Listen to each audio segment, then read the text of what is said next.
Passes. Will the Senate please come to order? We'll take a moment of silence in lieu of a devotional.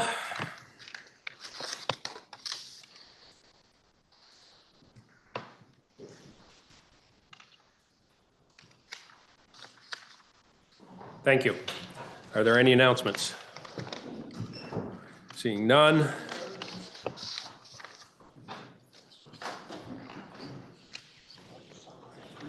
We have three bills for reference. H231, H397, and H479 will be referred to appropriations under Rule 31. Orders of the day. We will be skipping H50 and moving straight to H454. Senator from Chittenden. Thank you, Mr. President. So welcome to a long day of work. We are beginning what I think of as the end game of the legislative session. And as I just asked my caucus, I would ask that all senators be present and prepared to come back to the floor from now to the end of session, which, as we know, is a date uncertain. So, for instance, we will be asking for an afternoon session today. That session may take 1 hour, it may take 3 hours, it may take 4 hours. So we are in the gray zone where you won't know exactly what's going on, except that crucial matters are going to be discussed on the floor. As you know, our two sides of the aisle are very narrowly divided. Everyone needs to be here to represent their constituents. So that is number one. Number two, H454, which we're now taking up, is one of the most unusual bills that I've faced in my time here. And the reason for that is we had a very strong message from the voters that we should not only bring their property tax burden down, but that we should transform the system so that we don't face this same issue again and again and again. At the same time, we always want to make sure we're protecting our educational system and strengthening it as we refine and change out the funding system. So, senators will remember, at the beginning of the session, I called on the governor to come to the table, rather than waiting to the end of the session, come to the table at the beginning with his ideas for how to transform that system. To his credit, he did that. And his people have been working with us since the beginning of the session, since January. So I just want to acknowledge that and credit the governor's team. He has had people in the committee rooms, he has had people in the halls working with us. It has been a process that moved sort of slowly through the House, but the House did their work in the way that they usually do, carefully, diligently, and they produced, as they usually do, a bill that has all the bells and whistles. It has research, it has analysis, it has findings, it has reports, it has major changes to the way we fund the system, and it has ideas about governance and pursues the governor's idea about reducing the number of educational districts. That is all to the good. They sent us, with a little bit of extra effort at the end, they sent us what I consider a strong bill, a viable bill. Then, as we always do, our committees took up that bill, our finance and our education committees and appropriations, took up that bill. We worked out a series of amendments, reports that are now in your calendar. And as we always do, we come to the floor with the first question being, shall the House bill be amended? And I just want to pause there for a second and ask senators to consider what we're doing when that happens. It is not purely performative. It's not pro forma. It is an actual decision. Which path should we take at this moment? Nearly always, we choose the path that has been laid out in Senate language. In this case, after much discussion internally, the majority party has decided to pursue the other path. And that is to return the language to the House version and then amend from there, bringing in some of the things that the Senate did, bringing in some new ideas, and creating not a concurrence with the House, but an amended House bill. But I want to be very clear with senators and with anybody who happens to be watching or listening. I believe that there are two viable paths to a bill. One is represented in the Senate language in the calendar. The other is beginning with the House bill and amending from there to the end. Two viable paths. Both of those paths have a potential majority in this chamber. But my party, the majority party, has made a very tough decision to begin with the House bill and pursue that. It is a path to a viable bill. It is a very narrow path. You can all count votes as easily as I. So this idea that we will take the House legislation and we will amend it, make it stronger, make it better, that will require a lot of work on the floor, a lot of work from our committees of jurisdiction to review what people are proposing to amend the House bill with. That could wind up at the end of the day at third reading with 16 votes or more, but it may not. And if at any point this path does not prove viable, I'm giving fair notice. I will return us to what's in the Senate calendar, to the Senate language. And the reason why I stress that is that I do not believe we can leave this building without an education bill in hand. And as I came into the State House today on Vermont Public Radio, I heard Governor Scott say he would not allow us to drop our work if a bill doesn't come together. He would bring us back in after adjournment. I, for one, don't want to be brought in. That offends my sense of the dignity of this chamber. I want us to do our work, to get a bill. That may be difficult, and I guess what I'm saying is that I can imagine a future where this path we're beginning today does not wind up in a bill. That is not the end for me, speaking for myself. I will at that point return us procedurally, if I can, to the original language that's now in S54, worked on by the Senate. So we have a path that we're choosing right now. At least the majority, I believe, will choose a path now, but there is a plan B if that path doesn't take us all the way to the end. Because, to quote one of my favorite quotes, failure is not an option, and I mean that literally. We will, in the event that we fail, we will be brought back by the governor, and we will need to complete that work anyway. So with that said, I want to clarify what I'll be doing in the next few minutes.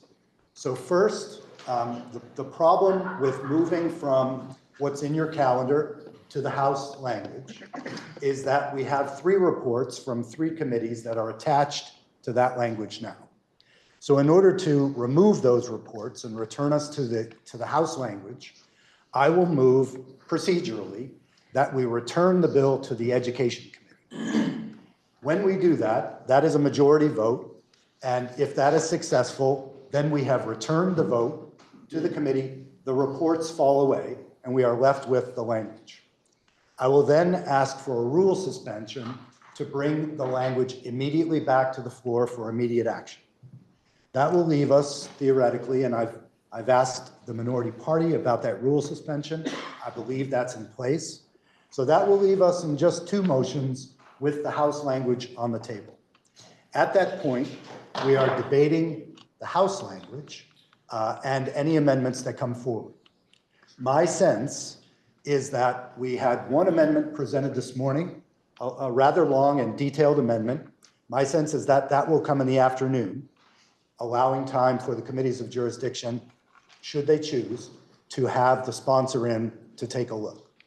So unless, when we complete these procedural moves, unless people want to begin debate, which of course we can, anyone can stand up and say anything they like. But if people want to hold their remarks, that would probably conclude our work on 454 for this morning session, we would have completed the move to the House language, and then we would be looking forward in the afternoon to the beginning of the amendments to allow a little more time to vet those. Then we would turn to the rest of the work on the calendar, which is also of crucial importance. H91, I just want to say, that is coming. That is something that has consumed the committees of jurisdiction there just as much as we've been consumed with that. So with that said, Mr. President, I have no further introductory remarks. And at this time, I would move that H454, an act relating to transforming Vermont's education governance, quality, and finance systems, be recommitted to the Committee on Education. The senator from Chittenden has moved that H454 be committed to the Committee on Education. Are you ready for the question? If so, all in favor say aye. Aye. All opposed, nay. No. The ayes appear to have it. The ayes do have it, and you have committed H454 to the Committee on Education. Senator from Chittenden. Thank you, Mr. President. At this time, I move that the Committee on Education be relieved of H454 and that the rules be suspended and the bill be taken up for immediate action. The senator from Chittenden has moved that the Committee on Education be relieved of H454 and that the rules be suspended and that the bill be taken up for immediate consideration. Are you ready for the question? If so, all in favor say aye. Aye. All opposed, nay. The ayes have it. And Senator, hang on one second. Okay, we just wanted to know where you were going, and you're going to let us know. Senator from Chittenden. Thank you very much, and thank you to the body. This is, as I said, an unusual procedure. I want to point out that we have tried our best to be upfront about what we're doing. We have consulted with the minority party. I just want to thank them for their indulgence, their patience, and their collegiality. With that said, Mr. President, as I remarked earlier, I believe we will pass over H454 where we stand now, and I appreciate that we have been able to accomplish that movement. But at this time, I would turn us to H105, and then we will pick up the education bill in the afternoon session, which I'll announce at the end of this session. So Senator, before you sit down, just a question. Are we passing over H50 for the day, or do you intend to For the return? day. Okay, Yes. thank you.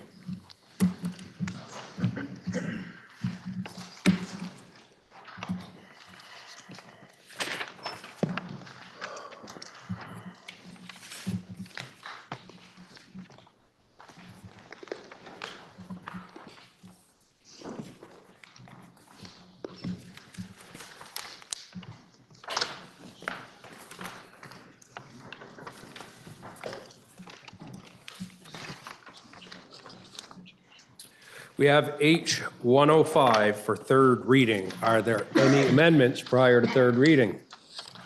Seeing none, listen to the third reading. H105, an act relating to expanding the Youth Substance Awareness Safety Program.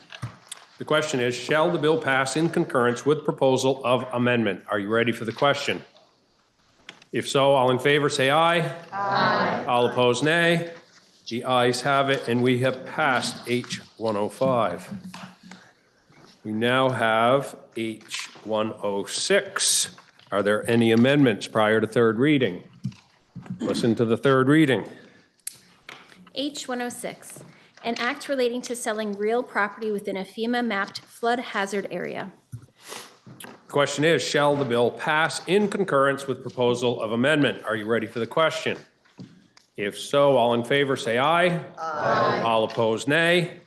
The ayes have it, and you've passed H106.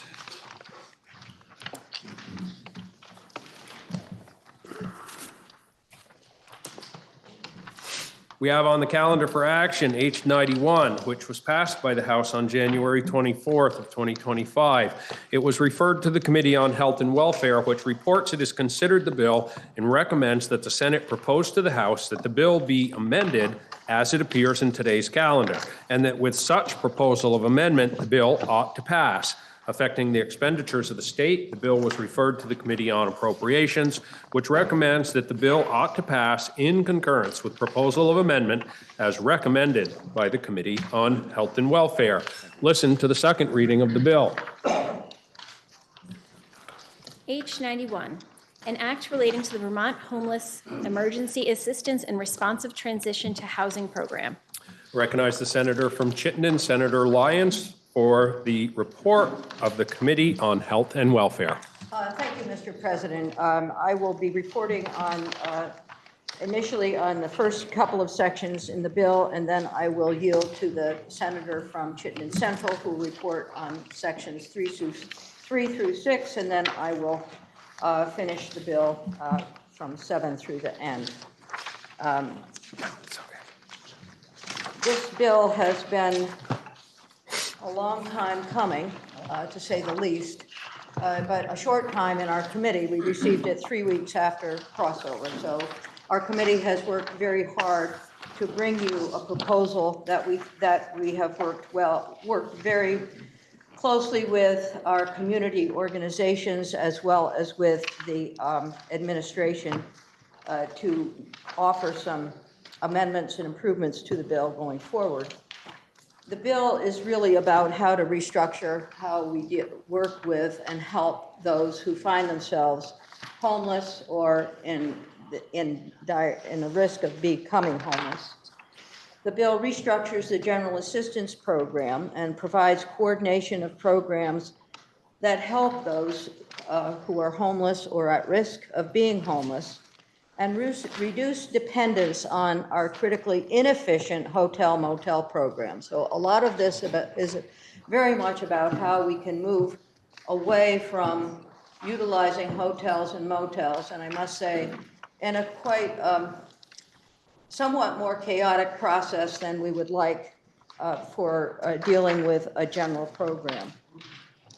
So it's our response to the homeless crisis in Vermont.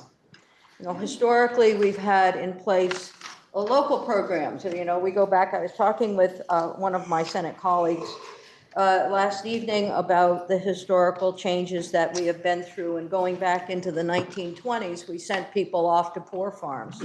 And prior to that, we sent people to go and do work who were homeless, and they received very meager room and board while they were there. And then gradually we moved into the 1950s and 60s, where we realized that people needed more help.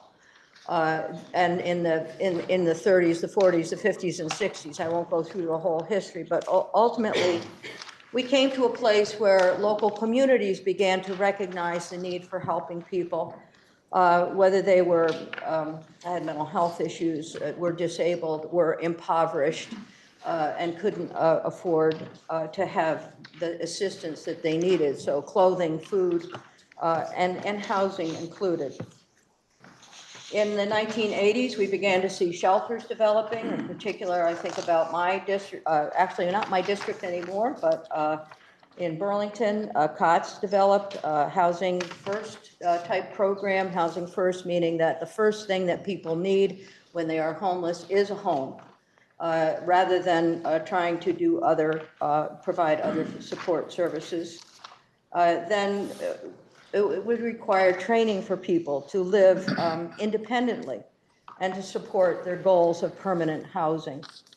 We also have now in place what's known as a continuum of care model, where, and this is supported by HUD from the federal government, where we look at outreach, coordinated intake, assessment of what people need through that coordinated entry, and promote community-wide commitment to the goal of ending homelessness, and provide funding and efforts for nonprofit providers and state and local government to promote access to effect and utilize mainstream programs for those who are without shelter.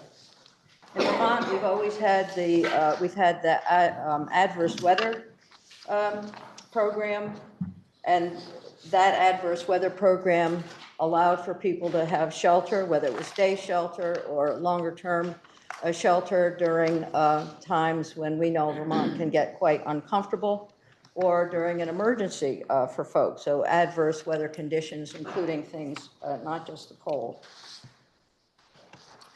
Well, then the pandemic hit us, 2020, 2022, and we know that it was critically important to separate people, so a lot of shelters closed.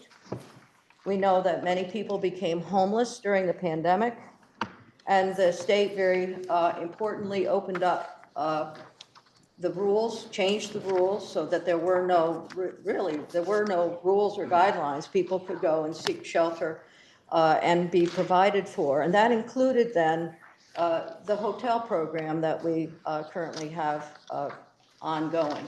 Initially, there weren't a whole lot of requirements for moving into a hotel during the pandemic, and we received significant funds from the federal government to support that. Now, today, we know those federal funds have disappeared, and we have in the budget that was recently signed by the governor, we know that there is over $30 million in that for the ongoing hotel motel program, we call it. And we still have, let me just say for a minute, the hotel motel program allows for people to stay for $80 a night for 80 nights. Good way to look at it. And then we also have the adverse weather program that begins in December and typically ends in April. And there's been a discussion about how can we continue and have a full-time coverage for folks who are homeless and help them stay sheltered. Well, this bill isn't going to correct everything, Mr. President, but it is a process for correcting and building a system of care for people who are homeless or at risk of homelessness. I will say right up front, we are so fortunate in this state. We have fabulous organizations in each one of our communities that provide shelter for people, that reach out and help them gain employment, that help them understand mortgage, rent, and to move them away from the situations that they're in. This is not about destabilizing any organization that we currently have. So what I think some of you have heard from what we call our HOPs, our Housing Opportunity Grant folks. HOPs are some of your local shelter folks are very concerned about their work being destabilized as a result of this bill. I hope that as we go through the bill, you will see that that is not the case, nor is it the intent to destabilize the HOPs. So I wanted to say that up front because I know that there are a lot of concerns about that.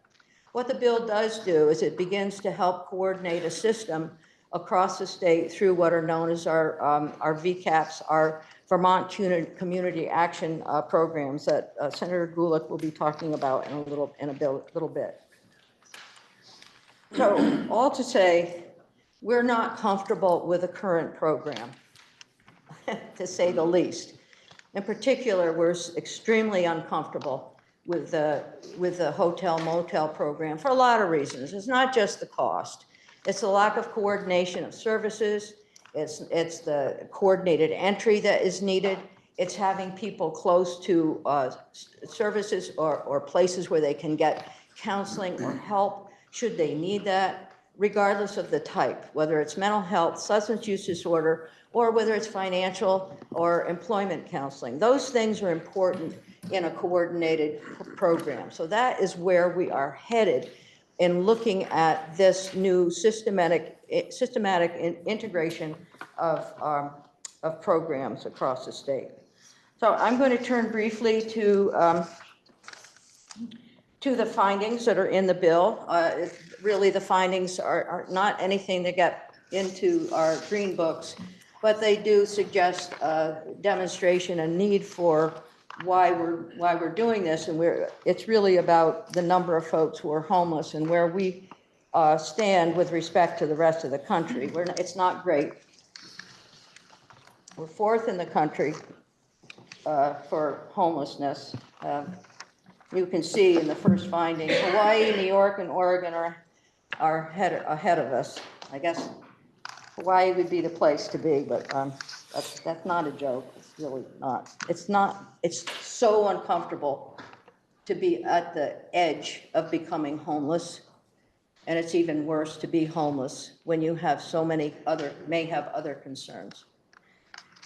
So we do have other data here to support the number of folks who are homeless. The point in time count is interesting because what happens is you look at a specific day and understand how many people are homeless. Who are they? Where are they? And so I pick out a point in time of January 20th, 2025. I don't know what the weather was like that day, but I do know that we had 256 children, 138 people over the age of 65, 365 disabled, 633 disabled with mental health, substance use disorder, and related issues, and 137 other folks who were homeless. That's a total of 1,529 in those very vulnerable categories. So we're just selecting the vulnerable categories. We know that the homeless rate today, the number of folks who are homeless today, is up in the close to 4,000 people, and you see that. It says 3,458 folks, actually somewhat more. We have 618 shelter beds as of January 28th, 2025. We have some transitional housing, and the Vermont Housing and Conservation Board has reminded us of the good work that they've done in building rental units, transitional units, permanent homes, and others, but it's insufficient to cover the need that we have in this state. So I will move very on through the other findings. You can see the data that is included there that really points to a need for not just shelter, but also a need for consideration of how this shelter is being provided and how we might better coordinate the services that folks need when they're homeless and the places they might stay. So the intent of this, Mr. President, in Section 2 is to ensure that homelessness in Vermont is rare, brief, and non-recurring. And in many ways, some of the shelters that we have in our communities, the HOP that I mentioned earlier, or the folks that the OEO, that the Vermont Community Action folks work with, either of those organizations. In the past, it has been temporary. And then there have been people who have come to some of our shelters and said, you know, I'm not going to be able to pay my mortgage. I'm going to lose my home. What do I do? And they receive help. So this isn't just about people looking for a roof over their heads to stay for a long period of time. This is about finding places for people to stay and provide the services they need. So it's a short period of time. Yes, it costs a lot of money. In the end, it's worthwhile because we help people move into their communities, find employment, and be a part of schools. So one of the intent that if you continue is that interim shelter opportunities be made available and a stable pathway to permanent housing be available.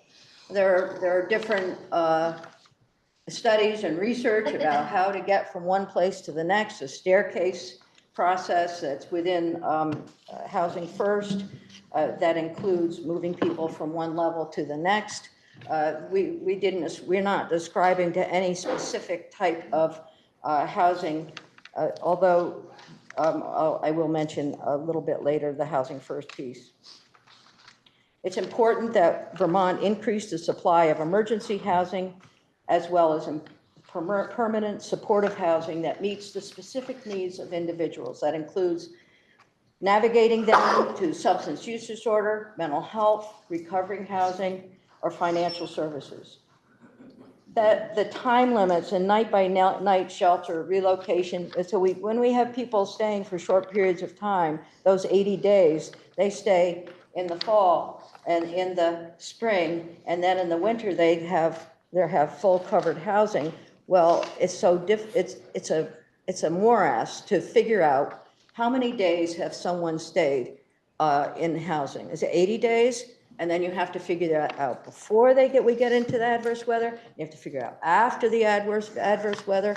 So we need some systematic process so that we don't need to do that, so that we have opportunities for people to stay sheltered without a significant administrative bureaucracy. Many of you are going to ask about the cost of hotels and motels. So if you look at the intent on page 4, well, I have page 4 of my bill. It's in the calendar, it's in the intent section. But if you look at the cost that that the hotels and motels have burdened us with, and it is a burden, but it's also a burden that I think is successful in the end if we can move this bill forward. In 2019, we spent $5 million on costs for the GA program, hotel costs for the GA program. In 2020, that went up to $14 million. And then as the pandemic progressed, we went from $52 million to $96 million. Now, remember that the federal government was very gracious in helping us with that, ARPA funds. In 2025, we project it's going to be about $34 million. That's a lot of state dollars to put into this. And we need to find a system of coordination that will do two things. It will make more efficient the work that we're doing, and it will reduce the need so that we can spend less. If you invest in prevention, keep people from being homeless, and provide services folks need, then we can reduce costs. So, and to the extent practicable, we will have what's known as the Housing First model, because we can't always find a place for people to live initially. We will also have we need to have other services first. I'm not going to say any more at this time, Mr. President. There's a great deal to be said about our housing assistance program, our housing opportunity program, our Vermont Community Action Partnerships, which are a big part of the bill. And so the bill is significant to change for all of the work that we have been doing and that we can do going forward. So I'm going to yield to the senator from Chittenden Central, Senator Gulick, to go through sections 3 through 6. And then as I do that, you do have a timeline on your desk, and we can use that as we go ahead. Thank you, Mr. President. The senator from Chittenden Southeast yields to the senator from Chittenden Central. Thank you, Senator Lyons. I appreciate you setting the table for me and introducing the bill in such a thoughtful way. I'm going to go through sort of the meat and the bones of the program that we're going to be setting up here. Starts on page 2246, and I'll try to go high level, but you're welcome to read along and get into the detail. The name of the program that we will be starting, that is going to be birthed here with this bill, is the Vermont Housing Emergency Assistance Responsive Transition to Housing Program, which is a mouthful. So we like to call it VHARTH. That's what I'll be referring, that's what I'll be calling it as I go through this. So in section 3, you will see that we are adding a new chapter in 33 VSA, again called VHARTH. And this is the part of the program that will be effective July 1st of 2025. And this is going to be organized kind of by date. The first part of this section, which is 2201, just adds the title VHARTH or VHARTH program. 2202 outlines the purpose of what we're doing of VHART. It replaces the General Assistance Emergency Housing Program and use associated funds and resources and any other state and federal monies for VHART. And as Senator Lyons says, hopefully the intent is to reduce the reliance on the inefficient use of hotels and motels to shelter participating households. It'll also assist in maintaining housing for households that are at risk of homelessness and transition households experiencing homelessness to permanent housing. And obviously, we can't highlight enough the need for more housing, right? And I think that has been something that we've all been working on, and some of our committees are really dogged in their efforts to increase housing, but that is absolutely critical if we are going to achieve what this bill sets out to do. 2204, this is the formation of the regional advisory councils, and they're going to be important in all of this work. We had a lot of talk about CAP versus CAW. You'll hear me use CAW. Senator Douglas knows. CAP is kind of like the overarching program, and the CAWs are the individual community action agencies under the CAP. So this will direct each CAW, community action agency, to convene a regional advisory council to include organizations providing services in that region, in the department and each department of AHS as needed. The regional advisory councils, as you can see, may collaborate with individuals with lived experience of homelessness, community partners, state partners, housing providers, local housing coalitions, statewide homelessness organizations, providers of coordinated entry, continuums of care, faith-based organizations, because many of our churches engage in this, and all of our religious institutions engage in helping folks who may be experiencing homelessness or hunger, and municipalities. It requires each regional advisory council to provide advice and recommendations to the cause in its region as informed by regional planning commission's housing targets. It directs the regional advisory councils to meet on at least a quarterly basis. So they can obviously meet more than that, but they need to meet quarterly. And it requires DCF to provide regional advisory councils with any legal or technical support that they might need. Moving on to section 4. This is again part of this new chapter 22 that sets up the VHART program. And this is what will become effective July 1st of 2026. It adds definitions. It amends the definition of community action agency to include any entity authorized to fulfill the duties of a community action agency under this chapter. And then 2204, this is the establishment of the program. This is the establishment of the Vermont Homelessness Emergency Assistance and Responsive Transition to Housing Program, VHART.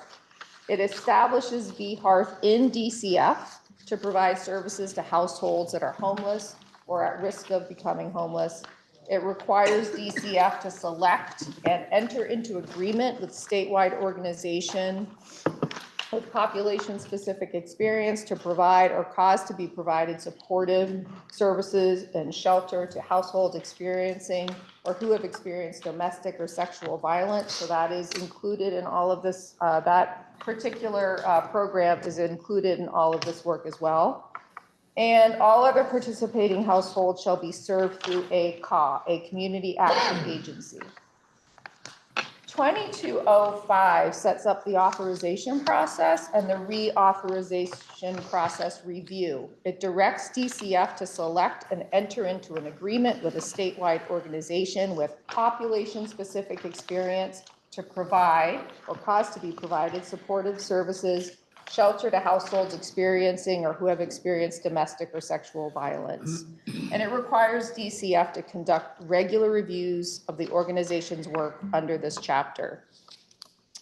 It also authorizes corrective actions when necessary. You know, we really wanted to make sure that this work was being done in our local communities by the cause in their regions, but we wanted to make sure that the state still had a hand in this work, that they were still involved. And this is part of what their authority will look like in the VHARF. If organizations cannot fulfill their responsibilities under the chapter, DCF will be required to work with another entity to prevent a gap in services.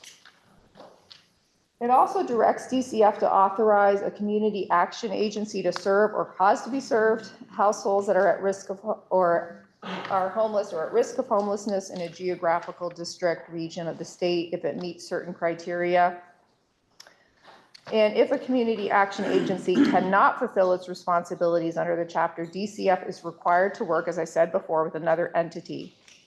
It also puts in requirements of an authorized community action agency. And this is we're still in 2205 here.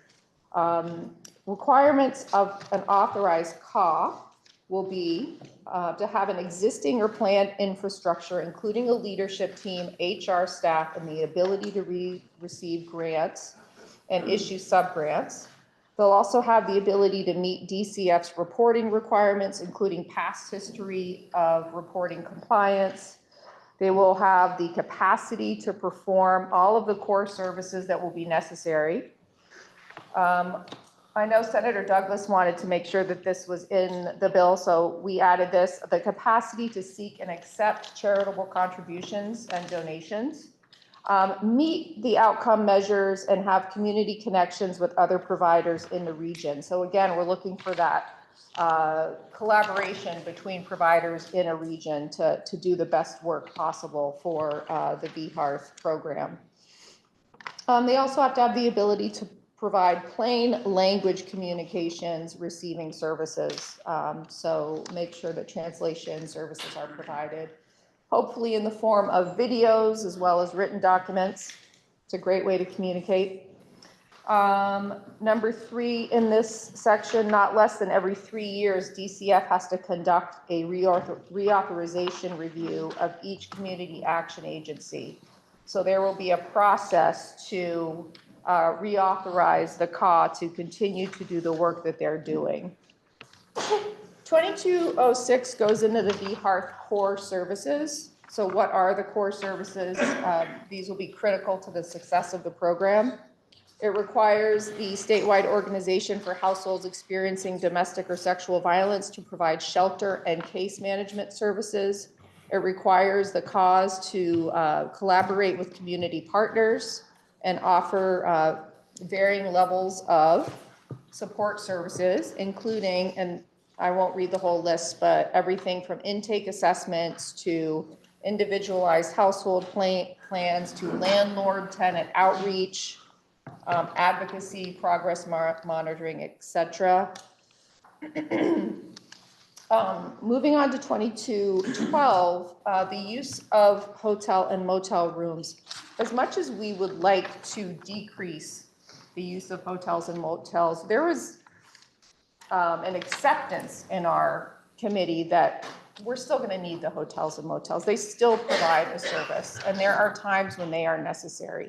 So this isn't about completely getting rid of hotels and motels. It's about using them in a different way and keeping them there for emergencies when we need them. But as you see here, the number 1 on the intent of the use of hotels and motels is to decrease the reliance on the hotels and motels. So this VHARF will require the state to reduce the use of hotels and motels as more shelter capacity becomes available. It requires DCF as part of their annual budget presentation to set goals for increased housing capacity and propose decrease of the use of hotels and motels. It will require DCF to provide data pertaining to percentage of increased shelter capacity and how that impacts hotel motel use in the region. So there are a lot of reporting back on what's going on in the field, what's coming open for shelter, what kind of housing is being built. There will be a constant communication loop embedded in VHearth. And if hotels and motels are being used for the provision of emergency shelter under VHearth, the operators must comply with the VHearth rules. BDH, that's the Vermont Department of Health, their licensed lodging establishment rules, and DPS's Vermont Fire and Building Safety Code rule. Annually, DCF shall propose hotel and motel rates as part of its budget presentation approved by the GA. And it does state that a community action agency shall not pay or cause to be paid with state monies a per room, per night basis that exceeds the rate approved by the General Assembly. So the General Assembly will still be approving that rate, the hotel motel rate. To the extent possible, if a hotel or motel is used, and then we go through what the community action agency will require. I won't read those because I know this is long. 2208 sets out the duties of the department. So what are the duties of DCF and AHS in VHearth? You will see right off the bat, DCF and AHS shall have statewide responsibility for meeting the intent of the chapter, including statewide planning, system development, proposing adequate funding, and the involvement of AHS's department. The adequate funding obviously is a key piece of the success of this program.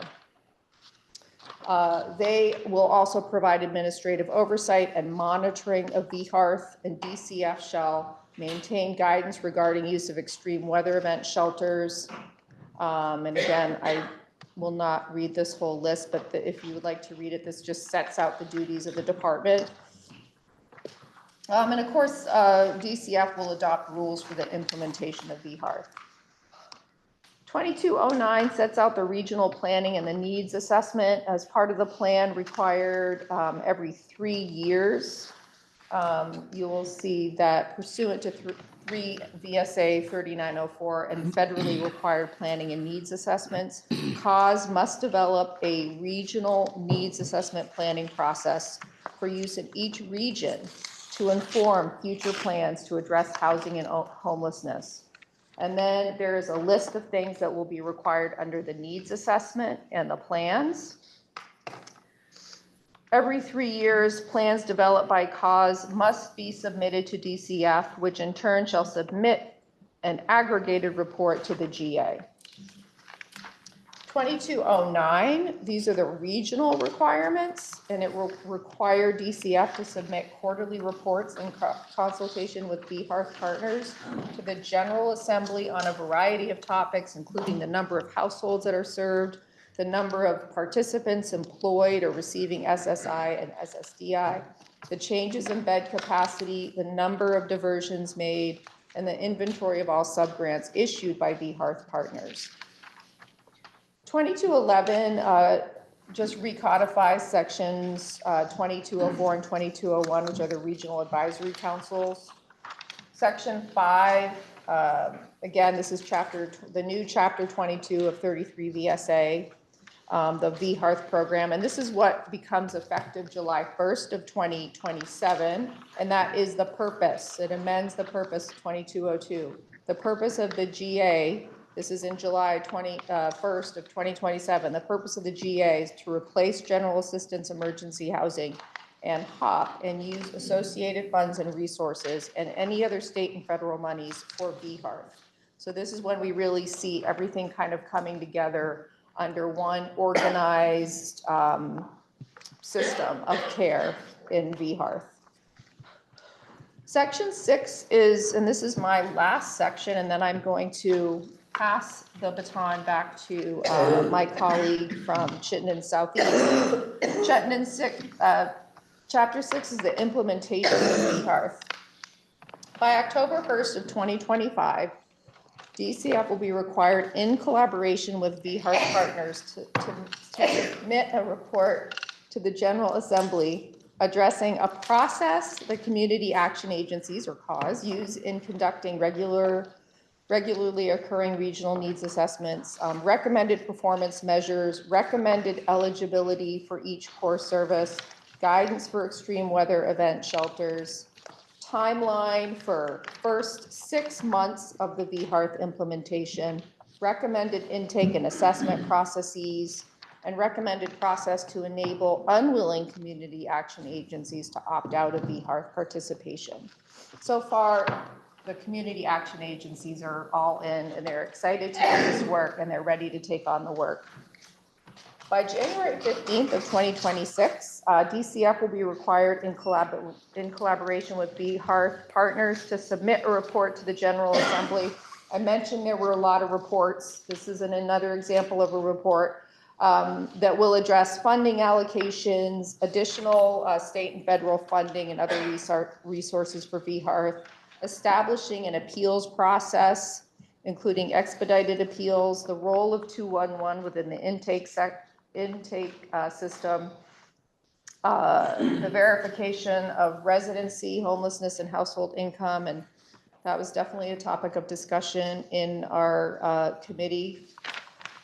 Equitable access to services and the number of housing vouchers that Vermont lost in the past year. That is something we all need to keep an eye on. And last, any anticipated challenges requiring a legislative solution. And that is the end of my sections 3 through 6. And I pass the baton to you, Senator Lyons, to continue on.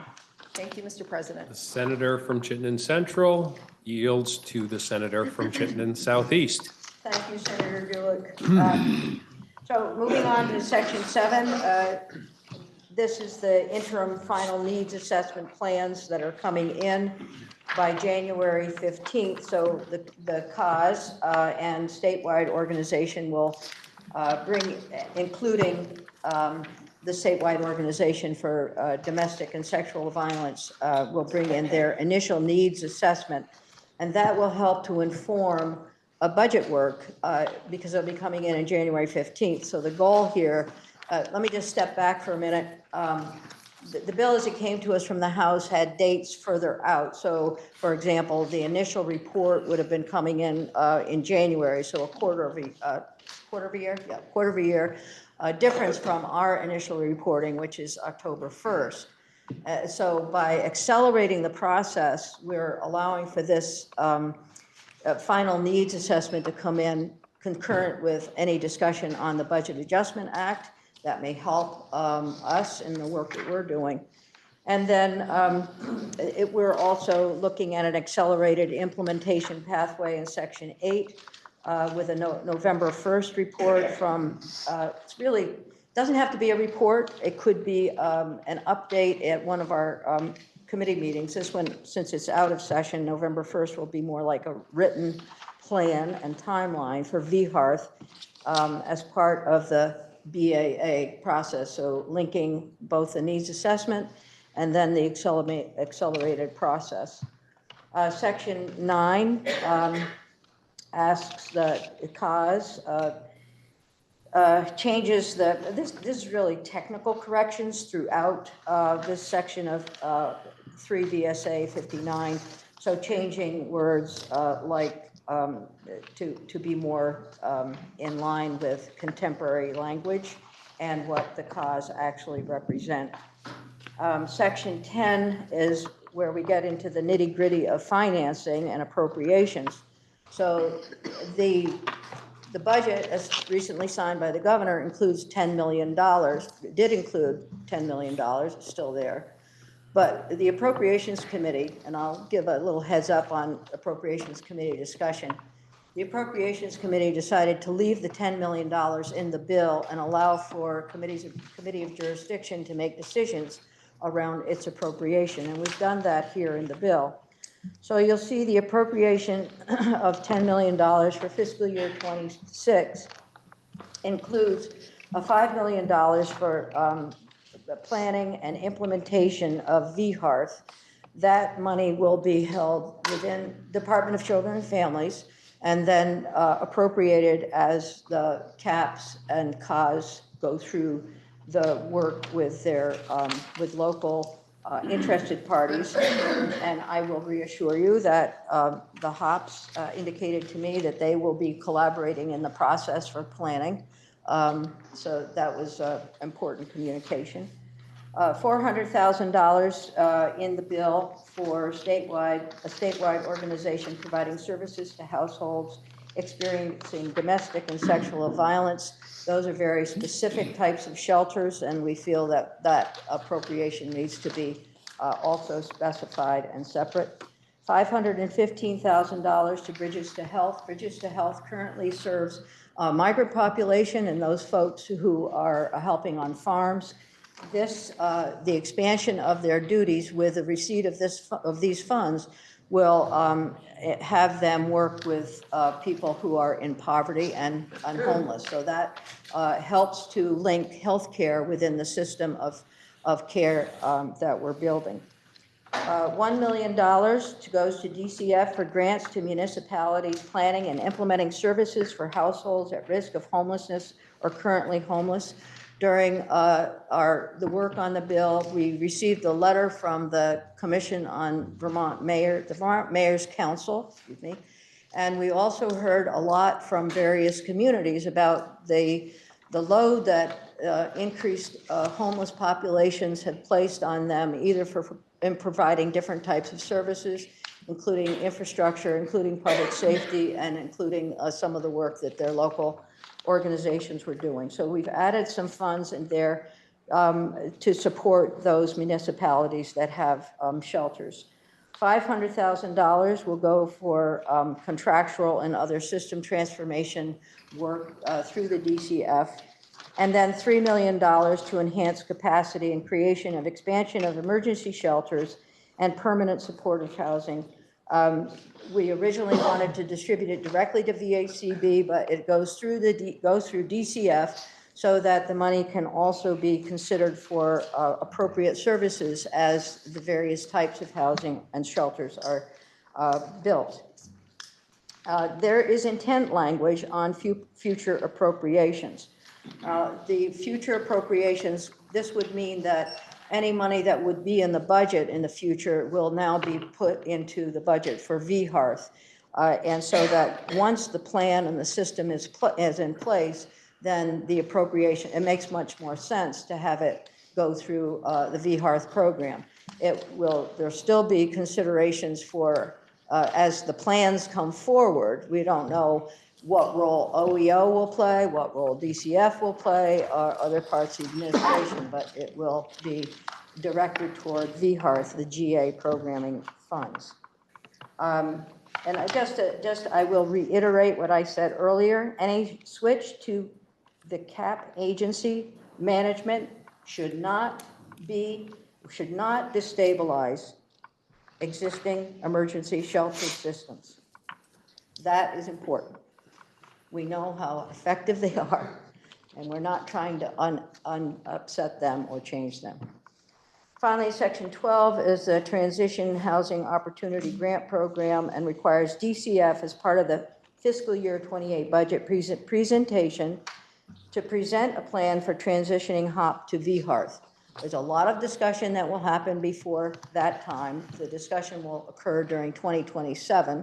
So during 2026, there's a lot of reorganization and restructuring going on. In 27, there's a lot of discussion about how HOP fits into this program. And then finally, Section 13, Mr. President, are the effective dates.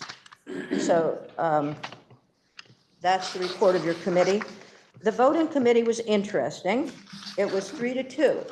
And I will try to, I can't speak for members of my committee. They can speak for themselves, but I prefer they didn't do it. They don't have to do that today. But one committee member was concerned about the finances, the appropriations.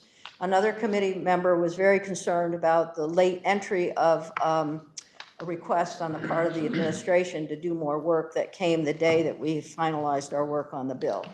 So those are the two votes against, but both the senators who voted against the bill are very enthusiastic about the work that we've done in committee to bring this bill to you and for the program itself. From my perspective, if I'm wrong, they can, I would welcome their comments.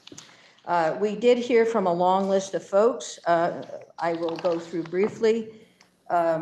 Ledge Council, Joint Fiscal, The reporter of the bill, Representative Wood, sponsor of the bill, Representative McGill, Lily Sojourner from the Director, Office of Economic Opportunity, Chris Winters, Commissioner, DCF, Kim Annetsberger, Executive Director, Lamoille Community House, Libby Bennett, Executive Director, Groundworks Collaborative, Beverly Boguette, Director of Planning, Early Childhood Advocacy Alliance, Allison Caldera, Program and Advancement Chief, Capstone Community Action, Kara Casey, Director of Economic Empowerment, Vermont Network Against Domestic and Sexual Violence, Josh Davis, Executive Director, Southwestern Vermont Community Action, SEVCA, Paul Dragon, Executive Director, Champlain Valley Office of Economic Opportunity, Jonathan Farrell, Executive Director, Committee on Temporary Shelter, Alex Farrell from ACCD Housing, Sean Gilpin, Housing Division Director, Department of Housing and Community Development,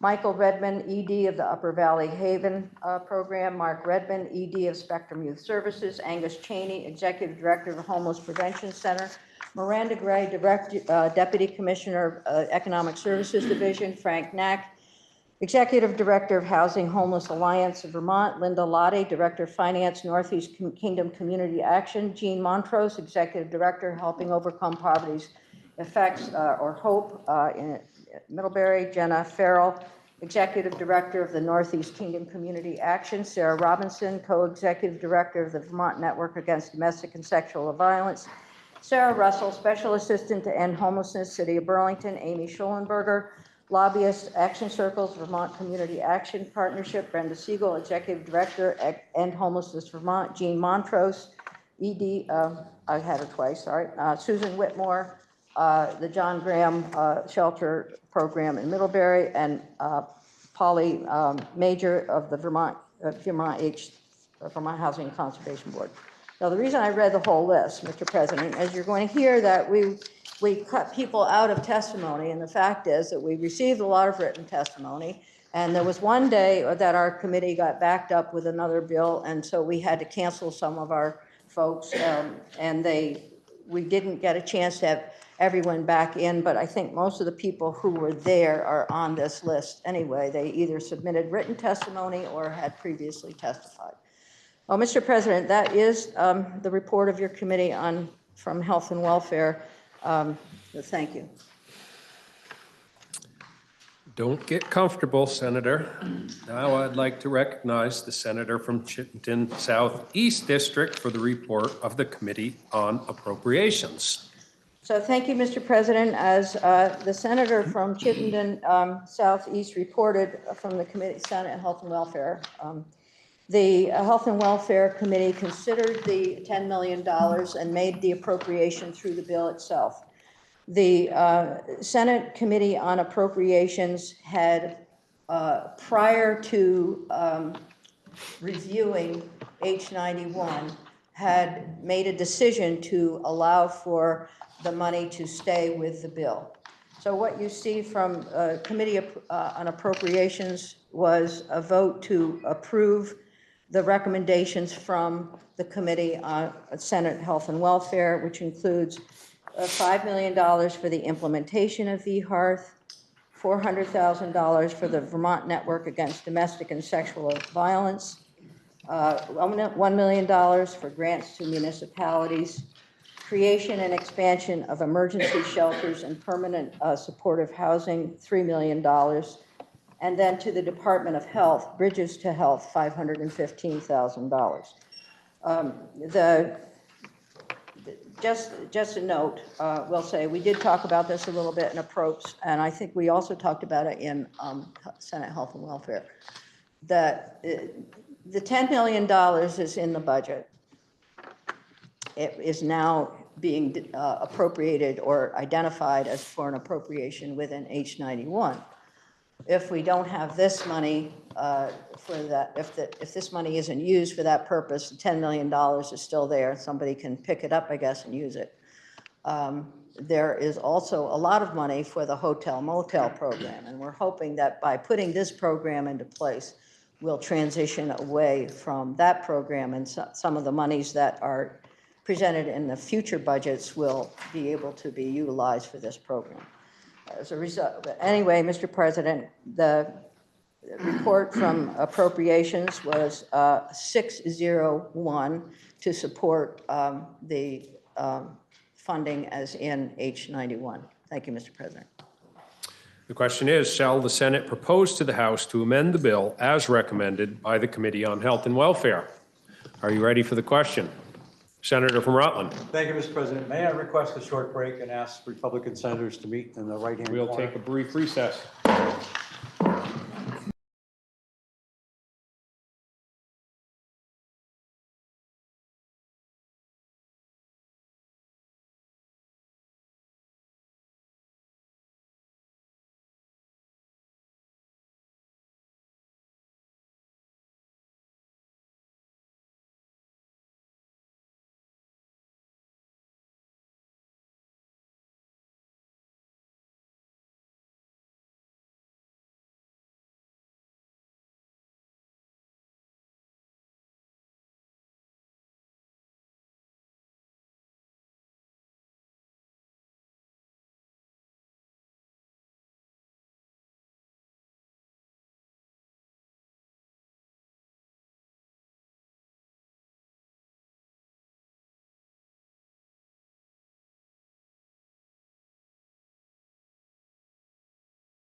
Will the Senate please come to order? The question is, shall the Senate propose to the House to amend the bill as recommended by the Committee on Health and Welfare? Are you ready for the question? Senator from Rutland. Thank you, Mr. President. May I interrogate the presenter from Chittenden Central? The presenter from Chittenden Central is interrogated. Thank you, Mr. President. So Section 3 talks about ensuring that the shelters meet standards, the department standards. And I'm thinking back to the tour I did of some of the hotels in my district back during COVID. None of those met any kind of a standard. So are the standards that are going to be met actually published? Thank you, Mr. President. Yeah, I believe you're talking about, you toured the current hotel motel program, is that correct? No, I'm talking about the Section 3, where it says that a shelter meets department standards. Right, and what I'm saying is the tour that you had was of the current hotel program? It was, Okay. but my point is that we very seldom meet any standard. I mean, there are very few people that I would consider, if they were my family, I wouldn't want them living in those conditions. Right, thank you, Senator. My understanding is that all of this work is going to be public and it will be made available for everyone to see. And I think you bring up a good point, which is that there is an acknowledgement that the current program is not meeting the needs of people and it's not doing what it needs to do, which is why we're trying to transition to B-Hearth. So what kind of a guarantee do we have that it won't slip into the same condition it's in now? What one individual or one agency is going to be making sure? I want some kind of assurance that somebody out there, one person is going to be watching this. I appreciate the question, Senator. I believe that as I read in my report, DCF and AHS will certainly be requiring lots of check-ins, a lot of reports, a lot of meetings.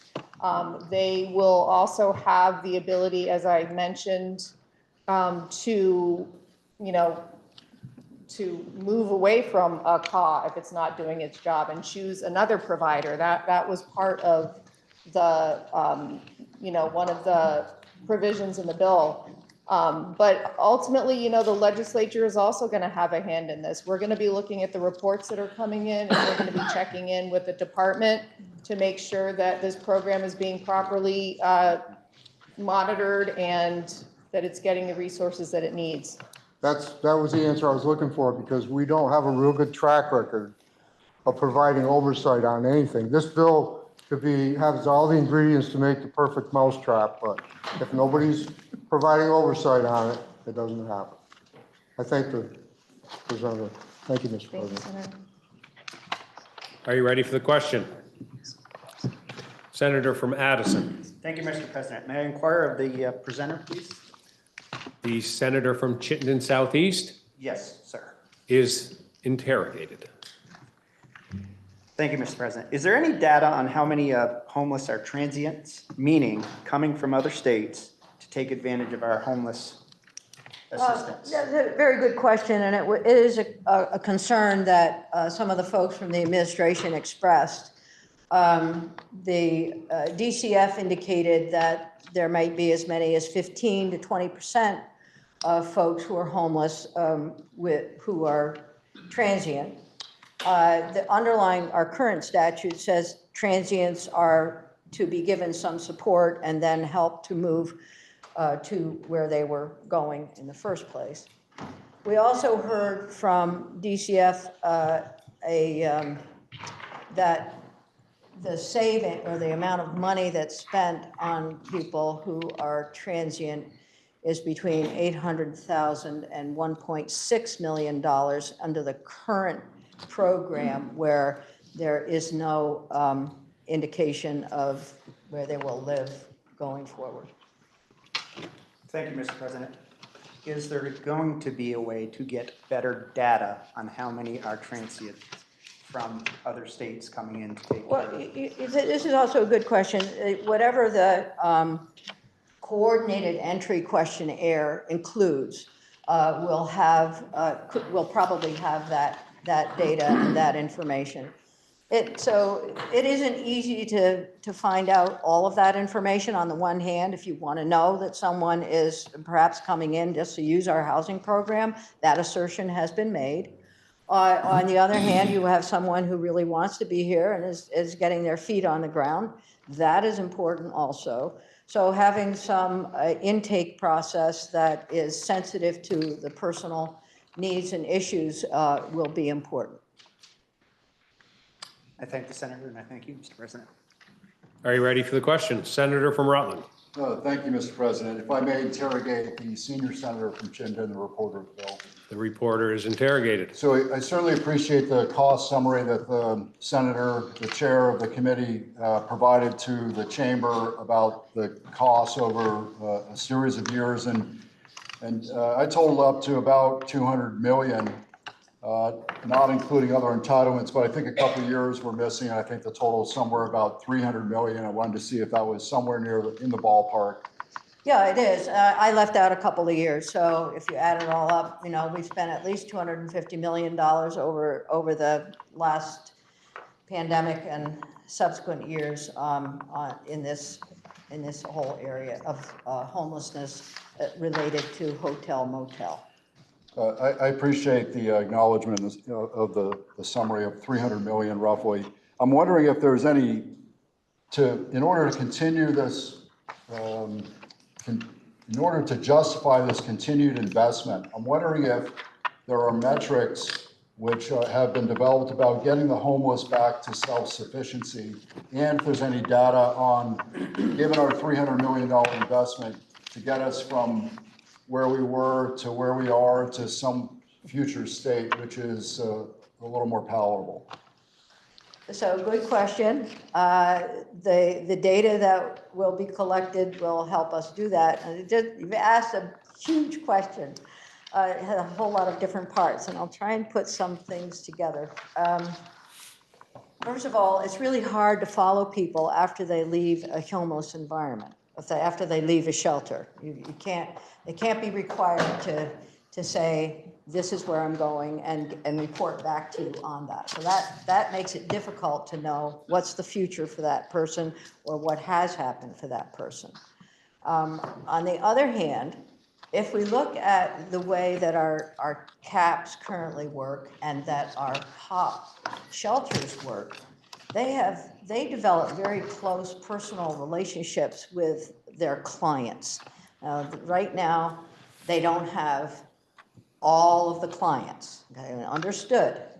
Maybe we've got 700 folks who are actually in my shelter, a shelter in my area, about 1,400 folks who are served by the shelter.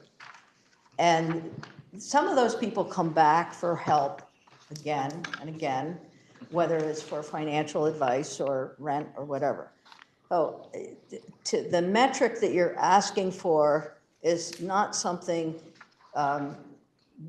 we can't just follow the person. I guess that's the biggest message there, but what we can look at is how many people have come back and sought shelter again and again and haven't received the support services that they need.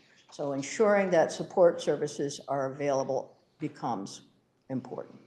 So I recognize that that we're lacking some metrics on whether the public investment, the Vermont Treasury investment, is actually having the desired results of getting folks back to self-sufficiency. And I'll leave it at that, recognizing some of the challenges to gaining that data, but we don't really have that data. So in comparison to the fiscal year 25 budget, it seems that the costs are only going up 10 million for the new overhead of the VHART program. Is that correct, Mr. President? Can you say that again? So compared to the fiscal year 25 budget, the only costs that are going up, the only costs which we're adding are the additional 10 million that we're requesting to put in the budget for the overhead of the VHART program. For the transition to the VHART program, yes, that's accurate. All right, thank you, ma'am.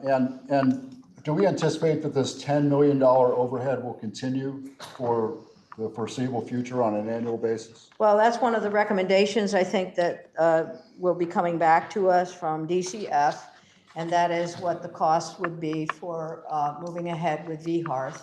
VHART will, for a time, be in a process of development, so we don't know what that will be. And theoretically, some of the costs for this will come out of savings from the GA program as we currently have it. Now, for example, this year in the budget, the 25 budget, there were about $6.8 million left over after folks were situated in motels. And then the department took $4 million of that to invest in shelters. And that leaves $2.8 million left for some determination how to use that. So there may be some money as the hotel motel program starts to decline. We may see some monies that are, they're not available to us, that don't need to be put in the budget and appropriated. Thank you. But it would be appropriate to say that from fiscal year 25 to the current fiscal year 26 budget that we're dealing with, that at least the program is increasing $10 million per year. So the costs aren't going down for this program. We're not seeing a success financially from the program. We're seeing, in fact, it's going the other direction. It's costs continue to escalate. I think, Mr. What is, Senator from Windsor? Thank you. My point of information is I believe under section 114 of our rules that a interrogator should not be asking a question that contains arguments within. It merely should be a factual debate. And to quote that subsection, a question may not contain statements and facts unless they are necessary to make the question intelligible and can be authenticated. Neither should a question contain arguments. And I worry that we're veering into the questions becoming arguments. That was a point of order I made.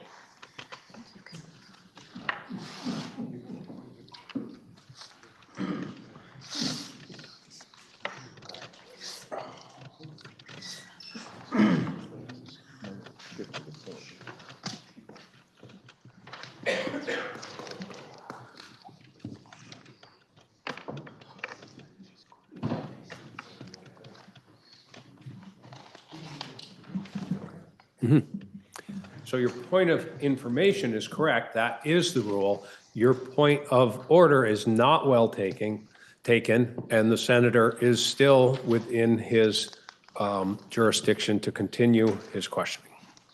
Thank you, Mr. President. I'm trying to use the facts of the budget and simply trying to understand the trajectory of the program. So thank you, Mr. President. So my third question is, for those that receive benefits from these programs, is there any give back requirement for the $300 million that we've invested in the homeless programs? Mr. President, no, the GA program as it currently is written is simply to help people when they, in times of stress, when they are homeless or at risk of homelessness. So the underlying statute indicates that they'll be provided with food, shelter, clothing, shoes, and other necessities. Thank you, Mr. President. And my final question, and this really gets more towards congregate settings versus the hotel motel program. So I'm not sure if folks if senators in the chamber are aware that in the Navy and the Marine Corps, our service members, men and women, have birthing. We provide birthing accommodations. And these are often no bigger than 2 of these desks. And they're about 1.5 feet high. And all of their personal effects, they basically lift the lid and everything gets put in underneath that very thin mattress. They're no larger than a broom case and they're all stacked up. And these are our neighbors and they're serving our country, they're serving in harm's way, and they're often serving overseas. I'm kind of curious why the congregate setting versus the motel, that the motel is continuing to incur such favor in the program as opposed to a congregate setting, which is dramatically cheaper than the hotel setting. Well, Mr. President, one of the goals of this bill is to have a system transformation so that we do not have reliance on inefficient hotel motel programs. So that's number one, trying to limit that. And when hotel and motel rooms are used, to have those in a block so that we have folks who are receiving same or similar services. And that would not be the norm. So that will not be the norm going forward. That's number one. Then the question on congregate versus non-congregate settings. It's really difficult for a family of 4 to be in a congregate setting. The goal is to establish shelters that will allow for those families to have somewhat of a more normal life as they get their feet on the ground and they find a job, they get back into the community and work with others. So the non-congregate setting is the goal, and it's one of the goals that's written into much of the work that's been done on housing and homelessness, and the research that's been done on housing and homelessness, which began, as I said, several years ago, So that's one. Congregate setting can be used for temporary shelter, there's no question about it. In fact, last year, there was a congregate shelter built in Waterbury to ensure that people could get out of the cold when they needed to do that. There was a non-congregate shelter built in Williston for families so that kids could go to school and have somewhat of a normal life. I can't believe how upsetting it is to people with disabilities, mental health, substance use disorder, or families who, with kids, or debilitated parents, how difficult it is for them to survive in a congregate setting. So the original intent of the hotel, as you know, was to isolate people from the COVID virus. And we don't need to do that anymore. But now we've learned that there are better ways for people to regain their footing and to move from homelessness or risk of homelessness to more permanent housing. I would say one last thing, Mr. Well, probably won't be the last thing, but we will say one of the questions that the senator asked, the Rutland asked me, was about how do we know this is working? And I just must say, I hear from the shelters in my area all the time, and I hear from the administration about the successes that they have had in getting people. I hear from CAPS, people getting back to work, getting jobs, finding a place to live, getting a rental unit, getting some home. So the reporting back is important, but as I said, you can't follow people around in this way. I thank the senior senator from Chittenden, and thank you, Mr. President. Are you ready for the question? Roll call. Senator from Essex. Mr. President, can I interrogate the senior senator from Chittenden, please? The senator from Chittenden Southeast is interrogated. Thank you, Mr. President. Kind of following the lines of the previous person asking questions, senator asking questions.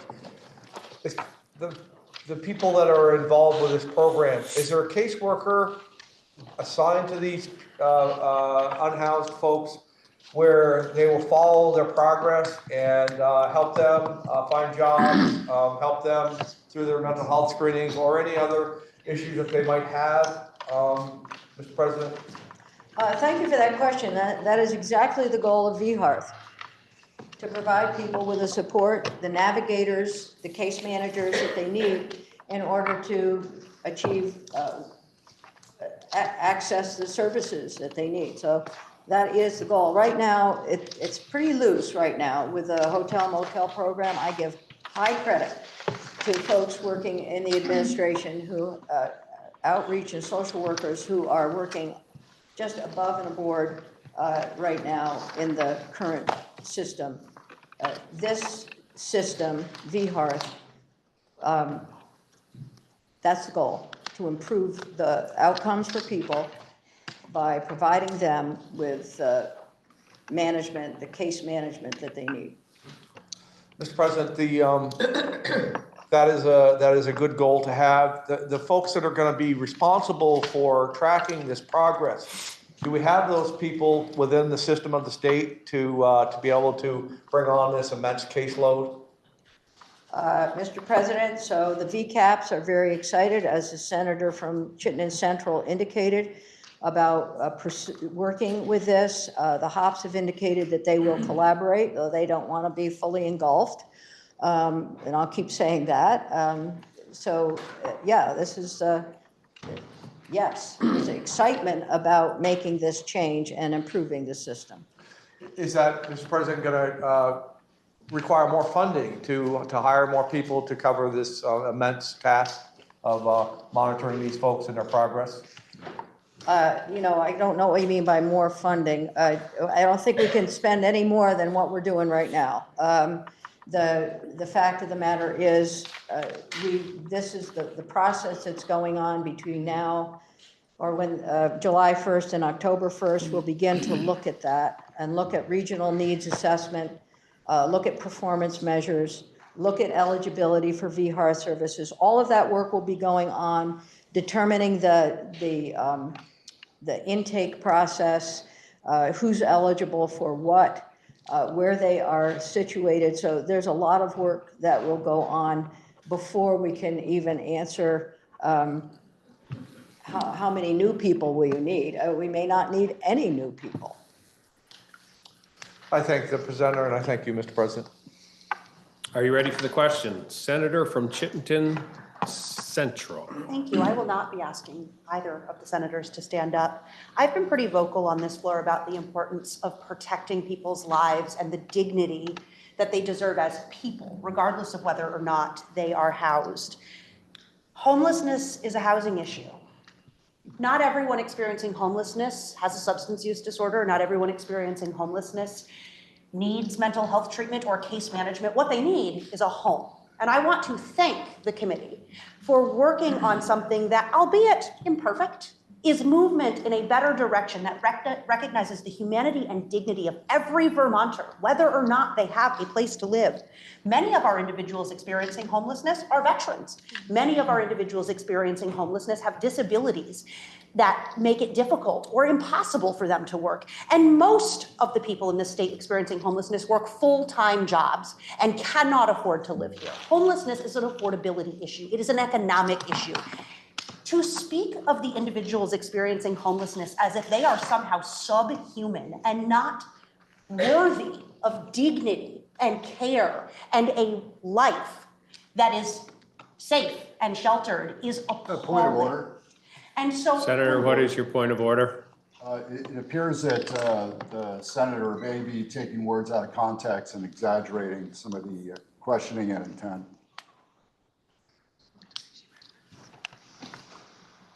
I don't believe anyone on the floor called anyone here subhuman.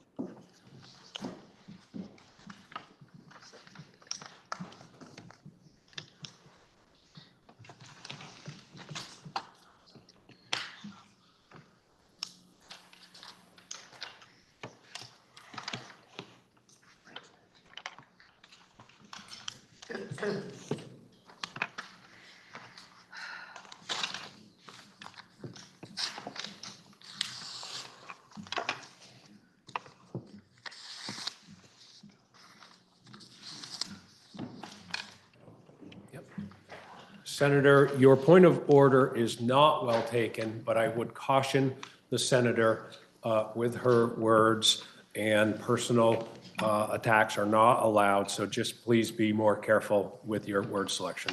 absolutely, certainly that was not my intent. That was a larger statement about how we speak about people as a society, not in the body. My point is that the intent of this program is to keep people alive. The intent of this program is to give people the dignity that they deserve as human beings. And I am deeply thankful to the committee for doing the work to move away from a hotel motel program that is not great, and I have spoken out against and for in a way that has felt somewhat of a seesaw.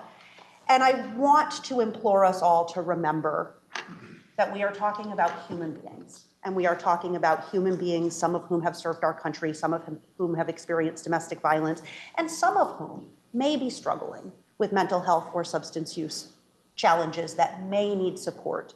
But what is truly needed is not people to watch over them, is not people to make sure they're doing the right thing. It is housing and an economy that allows them to afford living here. So I want to thank the committee for their work. Senator from Washington. Thank you, Mr. President. I was one of the no votes on committee. I will be voting yes on the floor. As background, I served for, I believe, 10 years on my local CAP board. I was the chair of that board at least twice. I have no doubt that the CAP's community action programs can do this job and can do it well. But they were all very clear that they can do this well with adequate funding. I have two concerns. And my no vote was brought about when the last day that the committee was meeting and we were voting out this bill after at least 3 weeks of debate, the administration came in and said, You're not cutting enough money, it has to come out quicker, and you have to do it. And I have two concerns. One is the cap-based funding at the federal level. It is part of the war on poverty. And I believe was a Lyndon Johnson bill. And I would see that as somewhat vulnerable. And I'm also concerned that every fall, every spring, all of our emails light up when people that are being put out onto the street, advocates start to yell at us. That keeps it front and center in our minds. My concern is that by pawning it off, turning it over to the caps, that pressure will come away from us. We won't be the bad guys anymore. The administration won't be the bad guys. We won't have that kind. And it will be very easy for these people to slip under the radar. I live across the street from one of the motels. I have been through the journey with a friend and her two sons who became homeless through a domestic violence issue and will remain homeless for several years, living at various times in their cars, driving to another state, trying to find housing. This woman spent every afternoon calling every apartment she could find anywhere advertised. After 3 or 4 years, she has an apartment, and she and her boys are doing well. But I also know that the police car is at the shelter, that, yes, that the homeless are people. They are a mixed bag. Some of them suffer from a variety of illnesses, a variety that leads to behavior that is difficult to deal with, and it frequently falls on law enforcement to deal with it. This is a difficult issue, and if the federal government does away with the housing voucher system, as it has threatened to do, it is going to get 100 times worse. We have to deal with that issue. I think this is a step in the right direction, but only if we maintain our commitment to fund it adequately and let the community action programs do what they are set up to do. Are you ready for the question? The question is, shall the Senate propose to the House to amend the bill as recommended by the Committee on Health and Welfare? Are you ready for the question? Roll call. Roll call has been requested, and when the vote is taken, it shall be by roll. The Secretary may call the roll.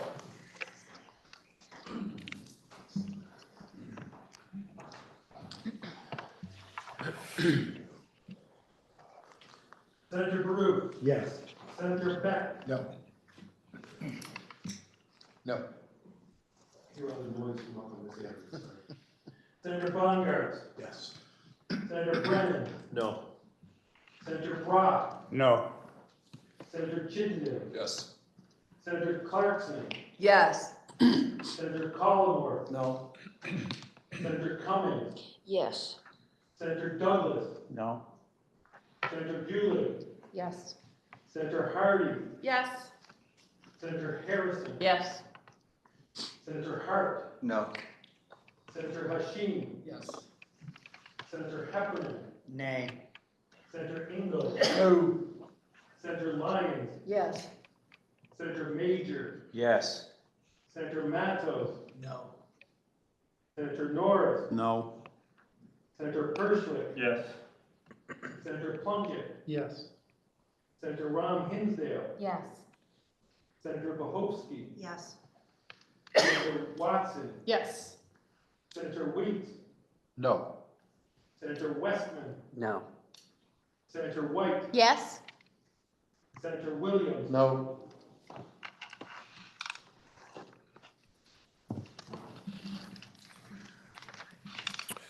The yeas voting 17, the nays voting 13. The ayes have it, and you have proposed to the House to amend the bill as proposed by the Committee on Health and Welfare. The question now is, shall the bill be read a third time? Are you ready for the question? If so, all in favor say aye. Aye. All opposed, nay. Nay. The ayes appear to have it. The ayes do have it. And you've ordered third reading of H 91. Senator from Chittenden. Thank you, Mr. President. And thank you to the committee for H 91. Another incredibly difficult bill that they have been handed this year. Just to update folks, we have been talking about scheduling for this afternoon. Two goals. One is to make sure that our calendar doesn't slip again, and the other is to make sure that people have as much time as possible to find common ground before we come to the floor, to make sure that committees have a chance to look at things. So I am proposing that we come back at 4 p.m., adjourn till 4 p.m. By the time people have lunch, that will allow 3.5 hours or so for us to produce work, hopefully, that we can take through second reading. To return to something I said earlier in the session, this is the moment where the rubber hits the road. So at this moment, we may need you into the evening. The other thing I want to stress, when you go during campaign season to your voters, you say, give me this power, I will make it my first priority, maybe after my family's immediate well-being, but I will make it my first priority. So if it turns out that we go tonight from 4 to 7, and you have promised to go somewhere during that time, please cancel it. Unless it is a health-related reason, unless it is something that is at the same level of importance as the issues that we're debating. So be here for your constituents. They have given you the power, use it responsibly. With that said, Mr. President, I would move that the Senate stand in adjournment until 4 p.m. We will attempt at that time to make that as short a session as possible, but I don't want to leave today without second reading on 454. Thank you, Mr. President. With great power comes great responsibility. The senator from, are there any further announcements? Senator from Bennington. Mr. President, the Education Committee will meet at 12:15. It's like whack-a-mole out here. Senator from Washington. Thank you, Mr. President. Senate Finance will meet at 12:15.